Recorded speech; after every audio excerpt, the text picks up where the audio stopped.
Boa noite, minhas amigas, meus amigos. Uma grande felicidade voltar aqui para encontrá-los. Semana passada nós tivemos as nossas 4 primeiras lives do nosso projeto, da nossa jornada, né, Evoluindo Juntos, e foi muito bacana. Foi assim uma coisa que está me gerando muito prazer, muita satisfação, muito aprendizado, né?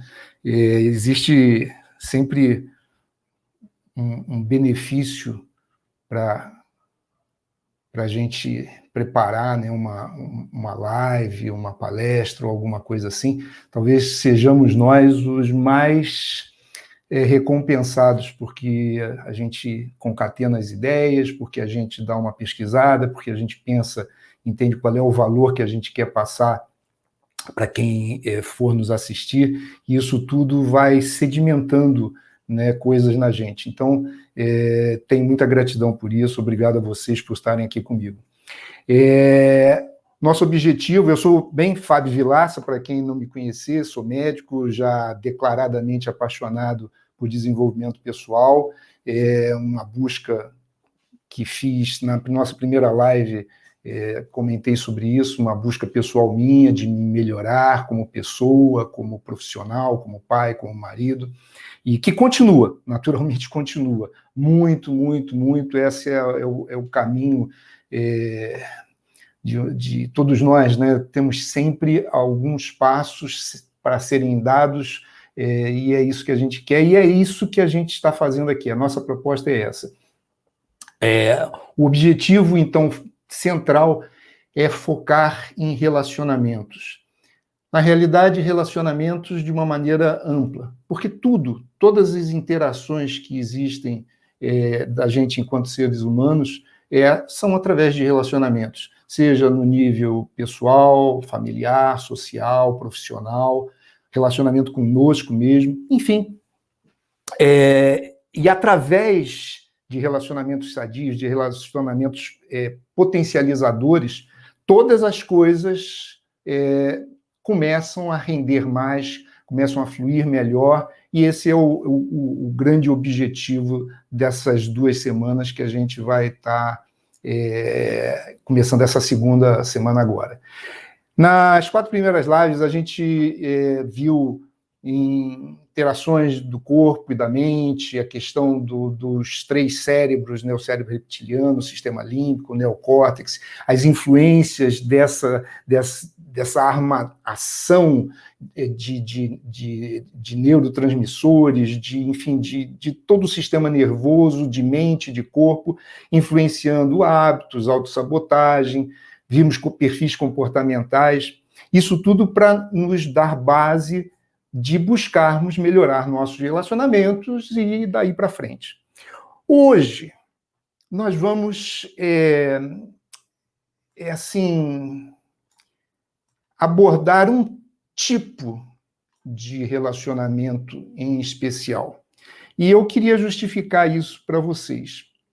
Justificar no seguinte sentido. O que a gente vai falar hoje? Nós vamos falar de relacionamentos românticos. Eu coloquei relacionamentos românticos no sentido de expressar relacionamentos conjugais, pré-conjugais, namoros, noivados, qualquer tipo de vinculação amorosa romântica, independente de se hétero ou homossexual, se A2 ou A3 ou A4, porque precisamos lembrar que amor não tem uma definição, um compartimento fechado, né?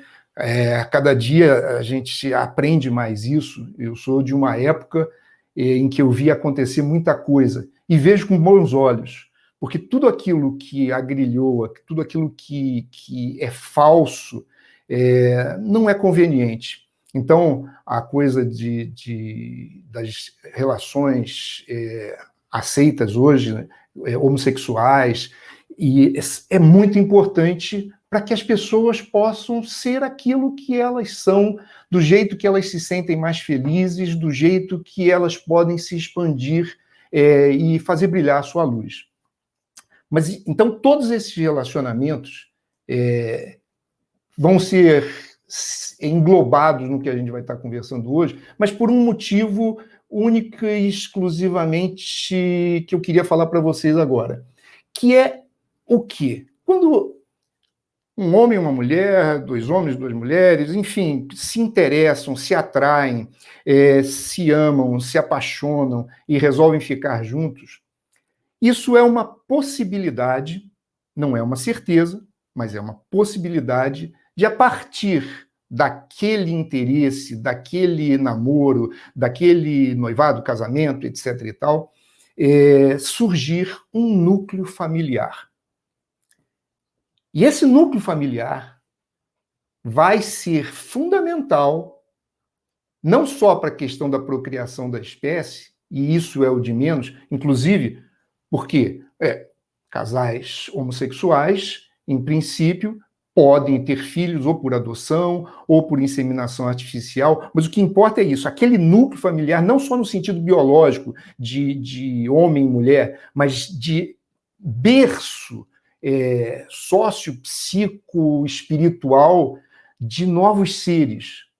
E essa é o foco que eu quero dar hoje, para que esse núcleo potencial de duas pessoas que se aproximam e que pensam ou que criam a possibilidade de, a partir dali, construir vínculos que vão ser um núcleo familiar, uma família, que eles possam, em cima do que a gente já estudou na semana passada, né, de hábitos, de sabotagem, do perfil de comportamento que cada um tem, que cada um traz para aquela relação, que eles possam ter os recursos para fazer que isso seja a coisa mais harmônica e que, a partir dali para frente, o caminho seja mais fácil para aqueles que virão, para as crianças, para os filhos, para os adotados, enfim, para aqueles que vão seguir a partir daquela linhagem. Então, esse é o objetivo em especial que eu trago, essa coisa do amor, do relacionamento romântico, para que a gente converse hoje. Eu precisaria estar colocando que, não só nisso, como nas outras coisas, já me declarei, eu não sou a sumidade, a autoridade ou o todo perfeito, de forma alguma. Muito pelo contrário. Relembrando, todo esse processo que hoje eu vivo foi a partir de uma busca de dificuldades minhas de relacionamento. Sempre fui um cara assim, muito durão, muito difícil, sobre vários aspectos. E a vida vai ensinando, e a gente, quando se disponibiliza a aprender, a evoluir, a crescer, entende? A gente vai conseguindo. E essa é a ideia. Então, eu sou apenas um aprendiz, não sou uma autoridade, mas tenho coisas para colocar e vermos juntos aqui.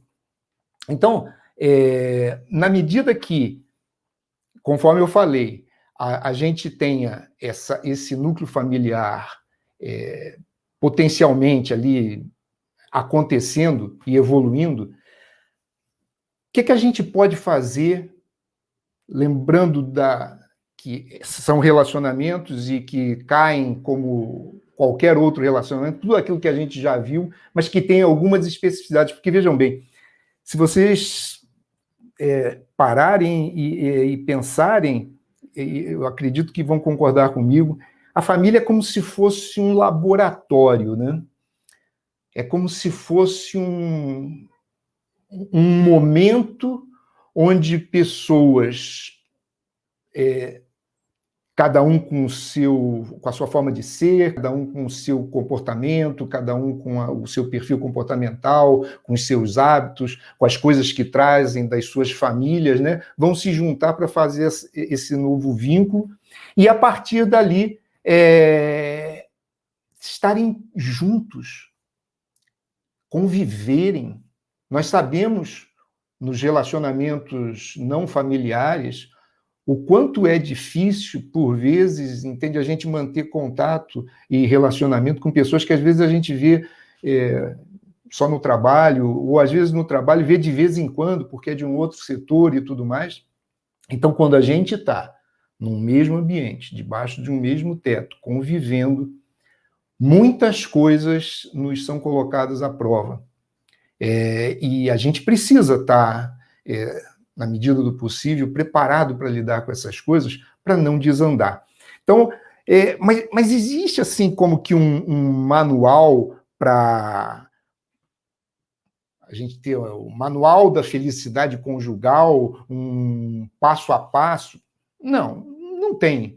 Não tem. Porque a gente não tem controle. Um manual é muito bom para dar uma ideia geral e tudo mais, mas no máximo isso, entende? O que realmente vai acontecer, em especial se falando de pessoas, se falando de uma coisa tão dinâmica como o relacionamento, não tem como a gente esperar que, espera só um instantinho que eu vou pegar aqui o manual. Mas a gente pode, independente disso, a gente pode construir, e essa é o que eu estaria trazendo para vocês aqui, alguns pilares, alguns princípios, alguns fundamentos em que a gente, independente das situações, independente das coisas que possam acontecer, a gente ter como que uma bússola, como que uma orientação para a gente, às vezes, no meio de uma tempestade, a gente saber se dirigir, a gente saber navegar. Então, uma das coisas mais importantes, no geral, mas estamos falando de relacionamentos conjugais e, enfim, românticos, é a gente ter clareza do que realmente a gente quer. Não do que a gente quer que o outro seja, que o outro faça, mas o que a gente quer. O que a gente está buscando? E aí a gente vai ver que, assim, existe um monte de estímulos para que a gente se envolva romanticamente com alguém. Tesão, a conversa, enfim, um monte de situações. Mas isso precisa ficar claro na nossa cabeça, né? Qual é o meu objetivo com aquela pessoa? Porque se o meu objetivo é sexo, é transar, e eu não, vejam, por favor, não estou propondo nada que não seja apenas clareza do que queremos. Não podemos fingir que estamos apaixonados ou que vamos casar ou que queremos construir uma família, não sei o quê, mas no fundo, o que a gente está querendo é ter um romance, é ter uma aventura e tudo mais. Se é isso, que a gente tenha clareza disso. E não só a clareza para si, mas a partir dessa clareza que a gente tenha para a gente tenha o primeiro ponto fundamental de respeito e de construção de um relacionamento que pode vir a ser muito bom, que é ser sincero para com a pessoa, para que a pessoa saiba, e aí existem várias maneiras, né? Existem uma maneira de dar uma rosa, que é oferecer com cuidado, com carinho, com gentileza, e a gente também pode oferecer uma rosa jogando em cima da pessoa. Estamos dando uma rosa, mas são duas situações completamente diferentes, obviamente. Então, essa divagação que eu estou fazendo aqui, só para explicar o que eu quero colocar como clareza, é isso. Sinceridade não significa grosseria, não significa vulgaridade. Significa isso. Sinceridade significa autenticidade, significa começar da maneira certa. Entende? Porque se de um lado e de outro as coisas vão sendo construídas pouco a pouco, e é claro, é um conhecimento, é pouquinho a pouquinho, não tem que ser muito rápido ou muito devagar. Cada casal é de um jeito, cada história é de um jeito, cada pessoa é de um jeito. Mas o fundamental, ter clareza e ter essa sinceridade que se traduza de uma intenção. O que eu quero daquela relação, o que eu espero daquilo, a minha proposta é X. Então, que seja assim, e que a outra pessoa saiba, e que haja uma coisa que a gente vai falar depois, e esse é um grande começo, que haja, desde o início, a possibilidade de haver acordo, harmonia. Sendo assim, tanto para a gente quanto para outra pessoa, a gente vai estar tendo direito e dando direito de uma coisa que a gente já conversou numa live passada, que é que sempre temos escolhas. Então, exercer o poder da escolha é, olha, eu sinto assim, eu penso assim, eu estou desse jeito. E você? Vamos conversar, vamos ver. Tá bom para você? Se o bom acordo é o ganha-ganha. Tá bom para mim, tá bom para a pessoa. E isso é universal, isso é uma regra de bom relacionamento para qualquer tipo de relacionamento. Agora, com a pessoa que vai viver com você, que vai ser teu marido, tua esposa, que vai ser pai ou mãe dos teus filhos, entende, biológicos ou adotados ou fecundados, lá o que você não importa, isso é fundamental. É a sementezinha que vai gerar, que vai brotar, entende, algo que a gente está plantando. Então, ser verdadeiro consigo e com o outro é fundamental. E, eu já mais ou menos já adiantei, ter essa situação da comunicação de uma forma adequada. Não é uma forma artificial, temos que ser nós mesmos, mas alguma coisa que chegue para a pessoa de um jeito adequado. Essa coisa de, por exemplo, hoje, com redes sociais, mas olha, isso é só uma circunstância, na realidade, não vamos botar tudo também em cima de culpa ou de inconvenientes nas redes sociais. O que é que antes das redes sociais já acontecia no face a face e agora ficou um pouco mais fácil. A questão das máscaras, né? Da pessoa aparecer para o outro, se dar a mostrar de um jeito que não é verdadeiro, gerando uma expectativa no outro, entende, infundada, mascarada, e que um dia a máscara vai cair. E tantos relacionamentos não dão certo, única e exclusivamente por causa disso. Porque a pessoa comprou gato por lebre. E não importa se o gato é melhor que a lebre ou a lebre é melhor que o gato. Não estamos julgando. Aqui não é uma questão de se está certo ou se está errado. A opção de cada um. O que não está certo é eu ser uma coisa e me mostrar outra para ter vantagens por interesse, ou às vezes nem com maldade, mas porque eu não me conheço, porque eu não sei qual é a minha. Então, com maldade, sem maldade, o que importa é que a gente busque essa coisa. Tem um negócio que fala e que eu acho assim um negócio bem bacana, que é melhor que as pessoas se afastem de mim pelo que eu sou, do que elas se aproximem de mim pelo que eu não sou. Quer dizer, se as pessoas se aproximarem de mim por algo que eu dou a entender, o que elas quiseram concluir que eu sou, mas que eu não sou, esse relacionamento está fadado a desandar.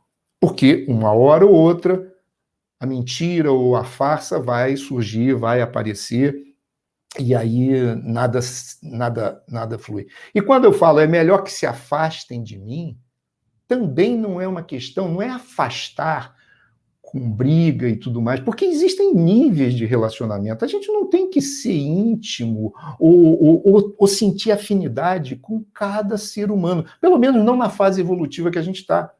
Acredito que seja possível em um mundo ideal ou em alguma esfera que eu não sei qual é, mas o mais importante é isso, é que a gente tenha a liberdade e dê a liberdade das pessoas virem e se afastarem, não por raiva ou por reação, mas por escolha, por liberdade. Não, olha, você segue seu caminho, que para você é bom, mas o meu caminho não é exatamente esse, né? Então, essa aceitação também é muito importante. A questão da comunicação, então, ela se reveste de tanta importância que eu quis trazer para vocês aqui ainda na pegada de tentar passar alguns conceitos, algumas abordagens mais assim teóricas, talvez, mas com aplicação prática, para que no dia a dia, nesse ponto de lá estarmos elaborando e lidando com as nossas dificuldades ou a dificuldade dos outros, a gente ter ferramental, a gente ter instrumentos para que a gente possa, então, desatar os nós.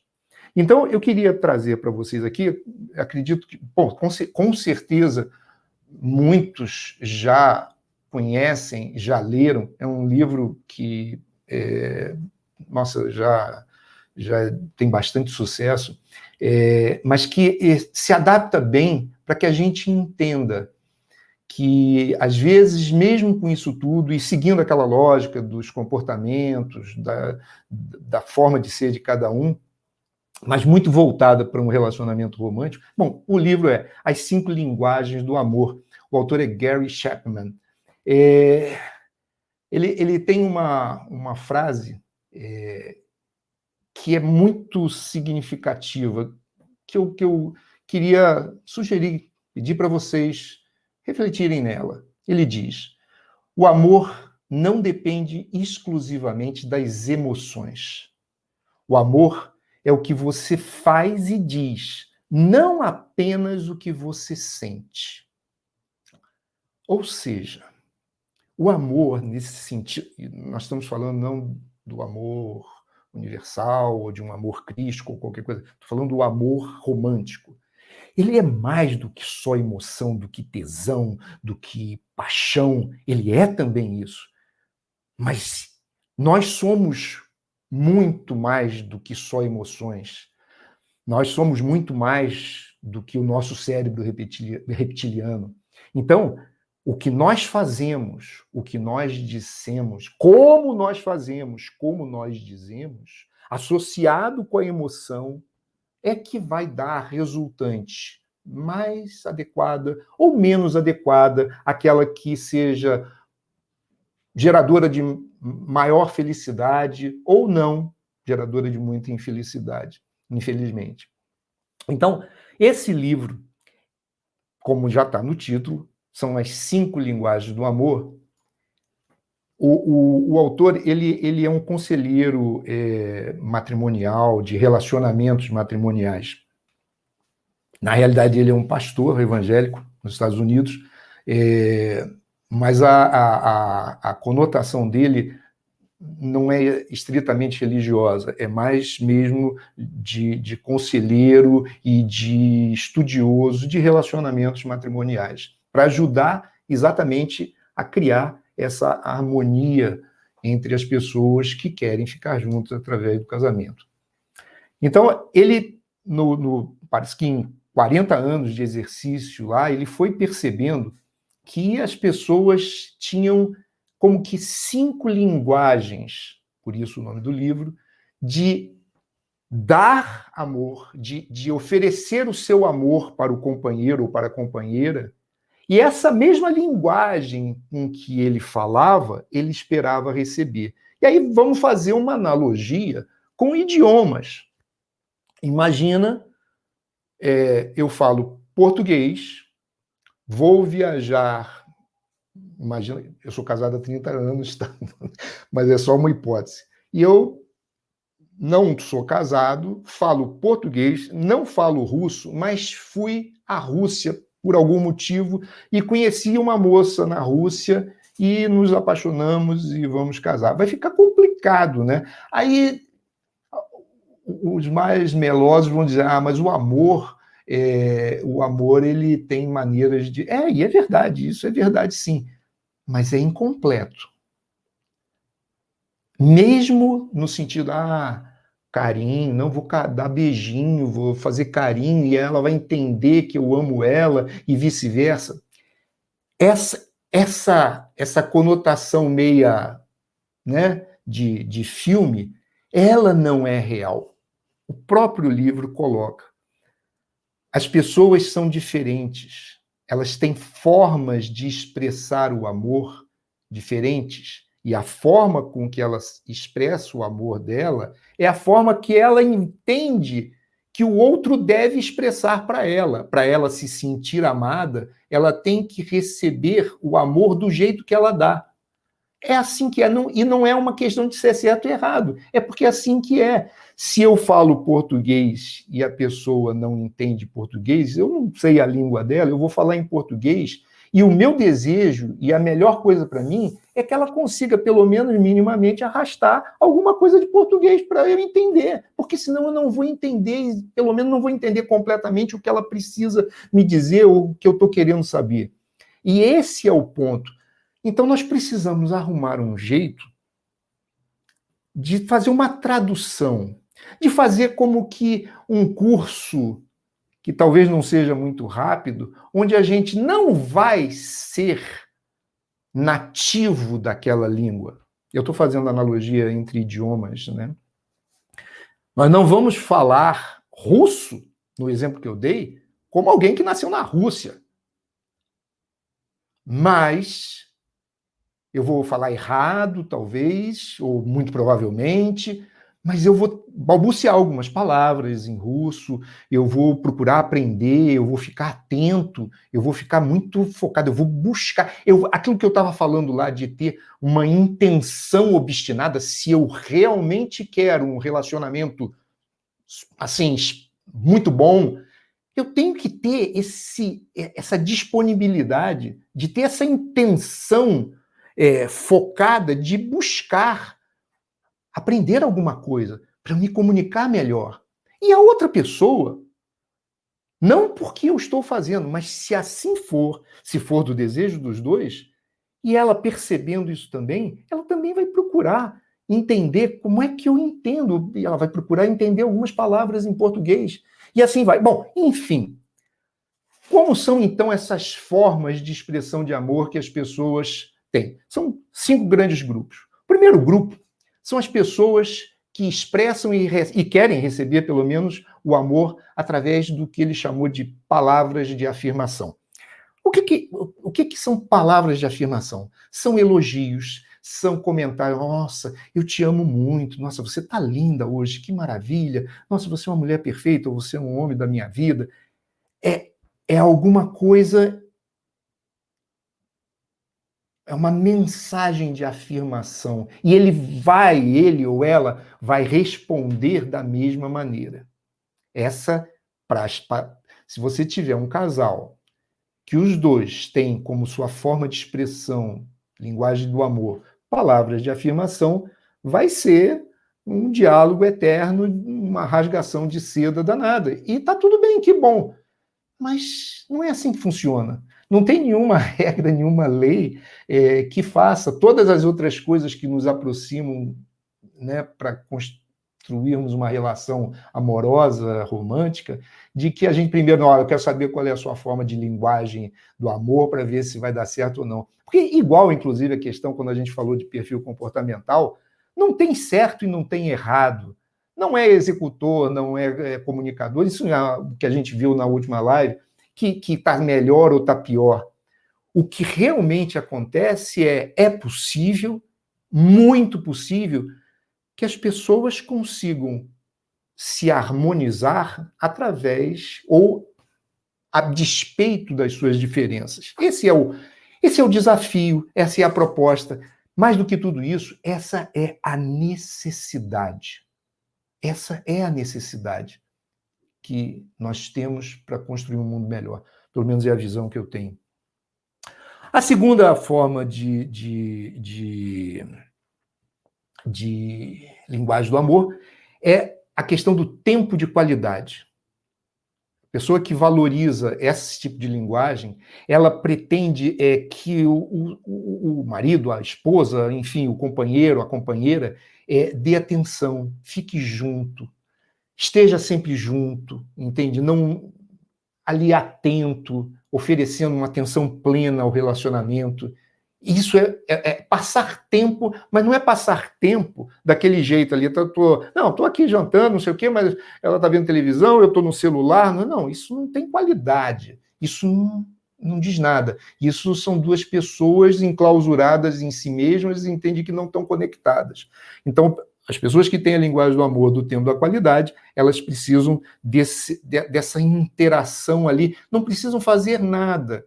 É aquele casal que fica, de repente, sentado no banquinho da praça, olhando os passarinhos, um abraçado no outro ali, e podem ficar 1 hora, 2 horas, e estão se sentindo no paraíso, se os dois tiverem essa linguagem. Se não for assim, um vai esperar que seja isso, mas imagina o outro vai ficar falando, eu te amo, eu te adoro, você está linda hoje, não sei o quê, e ela não quer, ela quer ficar só ali do lado dele, curtindo aquela coisa ali. Terceira forma de linguagem são presentes. Isso quando eu tomei conhecimento desse livro, a primeira reação que eu tive assim, foi presente?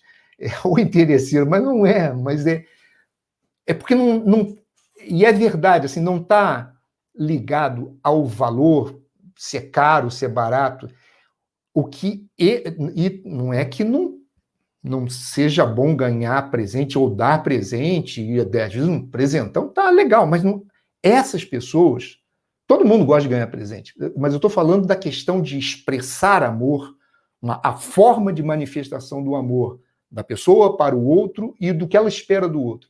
O que ela quer e o presente, o que representa, é a atenção.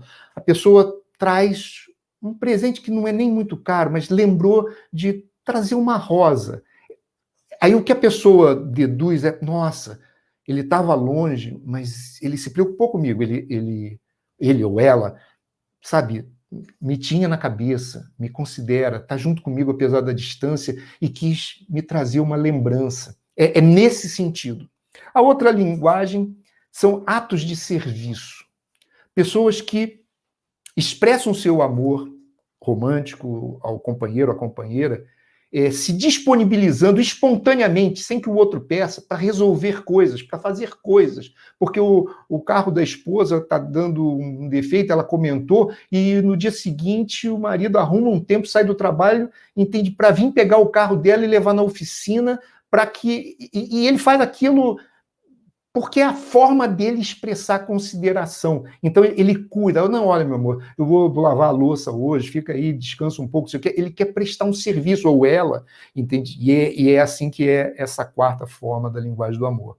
E a quinta forma do amor, de linguagem do amor, é o toque, é o contato físico, é o beijo, é o abraço, enfim, é a proximidade, é a questão sensorial, é a coisa sinestésica, né? Mais sensualizada, não necessariamente sexualizada, mas também, claro, que sexo, né, sem contato físico não dá para entender muito. Mas a conotação não é sexual, até porque os outros também fazem sexo. Então, não é por aí. Mas é a forma de expressão de amor, o toque físico. Então, essas coisas, na medida que a gente saiba, inclusive esse livro, a última edição, tem um teste, eu não sei se na penúltima tinha, mas na última tem um teste que você pode responder lá umas perguntas. Observando a si mesmo e observando ao companheiro, a gente já consegue perceber, igual como a gente comentou sobre os perfis comportamentais, não precisa ser analista comportamental para ter aquela ideia geral que a gente conversou na última live. Não precisa ser um conselheiro matrimonial, ou um psicólogo, ou algum profissional que lide com esse tipo de situação mais profundamente, mas com essas características, e se ler o livro mais ainda, e fazendo o teste, você consegue confirmar coisas que você percebe já hoje, talvez, em você e no seu companheiro, na sua companheira, e a partir daí é uma questão de harmonizar. E aí, para que a gente possa, então, ter essa situação de se instrumentalizar, de ir para a prática, de trazer essas coisas que a gente conversou e colocar ali no dia a dia.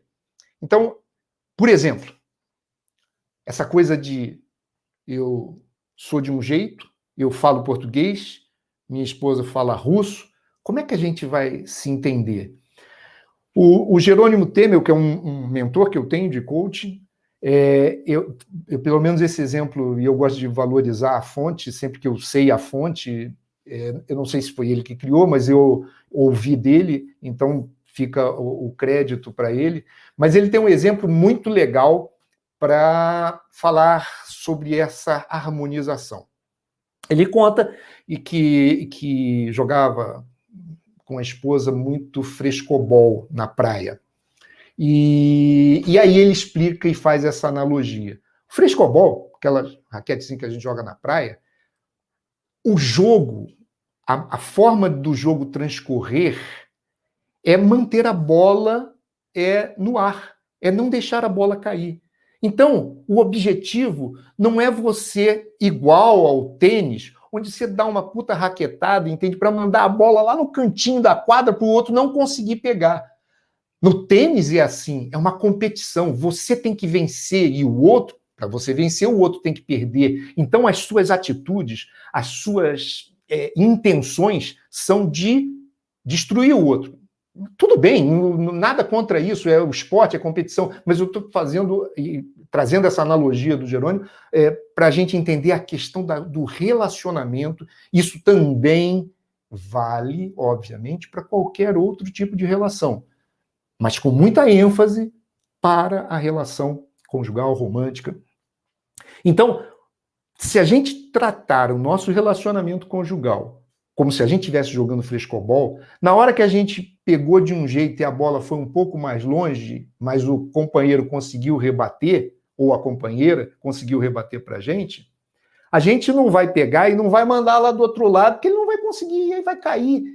E o jogo do frescobol não é para derrubar o outro ou a mim, é para a gente ficar mantendo a bola. Então, na hora que o outro teve que se esticar para poder pegar a bola e manda para mim, eu bato a bola um pouco mais para ela subir, para dar tempo dele voltar, para a gente continuar lá, batendo bola um para o outro ali e fazendo esse toma lá da cá de forma harmônica. Então, eu achei muito bacana esse exemplo de no dia a dia, com o seu companheiro, com a sua companheira. E isso é um aprendizado que eu confesso que eu não consigo fazer sempre, não. Não consigo. Então, mas, nossa, tenho que me aplicar mais para fazer isso.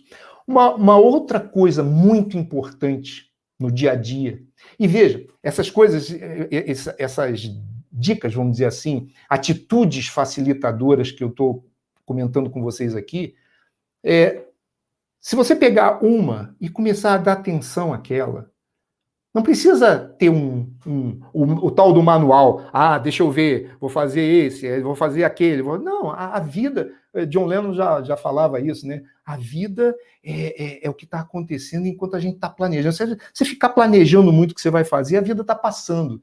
Viva a vida, mas pegue um ou duas coisas dessas e comece a trabalhar. Veja aquilo que você talvez tenha mais facilidade em casal, com o seu companheiro, com a sua companheira, de trabalharem juntos. Converse sobre isso com ela e com ele. E comecem a brincar de harmonizar. Uma outra coisa muito importante é ter sonhos, ter planos em comum. Não tem que ter o mesmo objetivo. As pessoas são diferentes. Mas também não dá para um ter um objetivo que está no norte e o outro está no sul. Não, eu quero ir viajar para o Ceará, não, eu quero viajar para o Rio Grande do Sul. Pode até querer, mas vão ter que chegar num acordo. Olha, tudo bem, mas vamos primeiro para o Ceará e depois a gente vai para o Rio Grande do Sul ou vice-versa. Não dá para ir ao mesmo tempo juntos para dois lugares distintos. E aí, se você força, não, porque por isso mais aquilo, não sei o que, então eu vou. Aí o que vai acontecer? Você cedeu, pode ser, mas daqui a pouco vai ter cobrança. Mas eu nunca faço o que eu quero, não sei o quê, e começa a desandar. Então, o jeito é não varrer sujeira, entre aspas, do relacionamento para debaixo do tapete. Procure, na medida do possível, ir resolvendo os pequenos detalhes, os pequenos entraves, as pequenas incompreensões. Não deixe elas crescerem. Procura conversar, procura dizer o que você sente.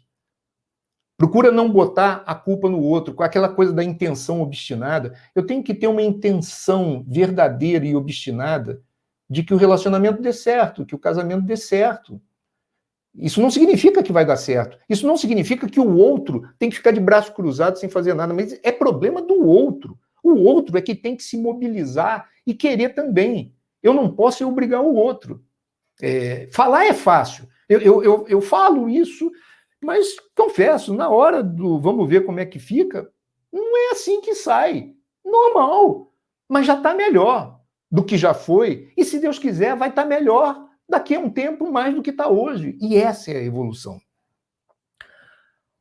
Uma coisa que para a gente terminar a nossa live hoje, que eu acho muito importante, que a gente tem um tempo, a gente está fazendo a live nas 3 redes, né? Instagram, Facebook, YouTube, mas o Instagram ele tem um tempo que não dá para passar. E o que eu queria colocar agora como uma dica, uma atitude facilitadora para os casais, é que vocês combinem, que a gente combine, um momento do casal. A gente tem vários papéis, né?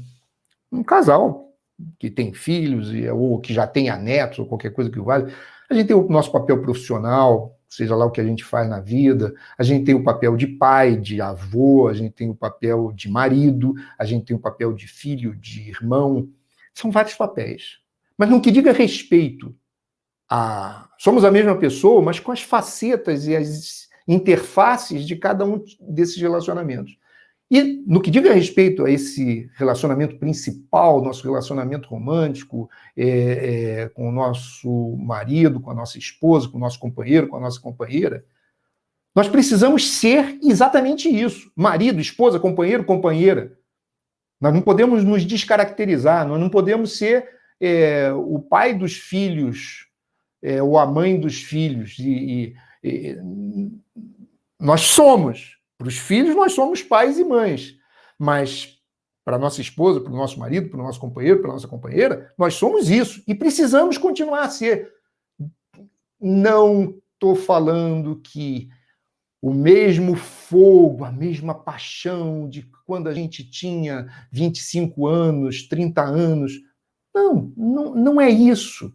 Mas nós temos que ser o homem e a mulher, ou os 2 homens ou as 2 mulheres, dependendo do tipo de relacionamento, que se atraíram, que se completaram, e viver isso em algum momento. Então, precisamos ter o momento do casal. E nesse momento do casal, é aquilo para namorar, é para conversar, é para trocar, é para falar dos sonhos, é para lembrar de vitórias do passado. E lembrem, quando a gente conversou lá na primeira live, da questão das interações mente e corpo. Quando a gente olha no olho por mais de 40 segundos, a emoção, o sentimento, ela como que infiltra e como influencia no corpo físico, e a liberação de ocitocina.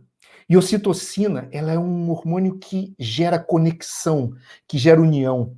Então, por isso que essa coisa do olhar no olho, e que os olhos são a porta da alma e tudo mais, porque se conecta. E isso tem uma fundamentação neuroendócrina. E vai favorecer muito essa relação. Rir juntos, enfim, ser gentil com a pessoa no sentido de traduzir, de tentar aprender qual é a linguagem que ela expressa amor, para a gente balbuciar algumas palavras na língua dela. E que bom será que ela também faça isso.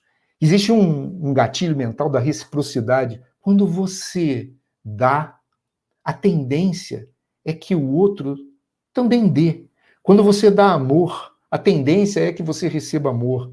Quando você dá agressão, a tendência é que você receba agressão, velada ou não, objetivamente ou não. E dessa forma, a gente vai estar evoluindo. Eu queria só falar para vocês uma coisa. Tem uma historinha que conta que teve um incêndio na floresta. E naquela debandada dos animais, e é uma fábula, é uma história meia, né, fantasiosa, e o rei da floresta, que é o leão, estava cumprindo seu papel de rei da floresta e orientando lá os súditos, os animais todos, para irem na direção do rio e de um lago para se proteger do incêndio. E o leão olha e vê um passarinho, um bem-te-vi, voando em sentido contrário, indo para o foco do fogo. E o leão começa a rugir, ô, bem-te-vi, volta que não é para ir, não sei o que, babá. E o bem-te-vi, muito respeitoso com o leão, vem e fala com sua majestade e explica o porquê. Ele estava indo no lago, enchendo o biquinho de água e tentando ir apagar, e o leão, você não vai conseguir. Ele disse, olha, eu não sei se eu vou conseguir, mas essa é a minha parte, majestade, é o que eu posso fazer. Então, eu gosto muito dessa história, especialmente por causa disso, né? A gente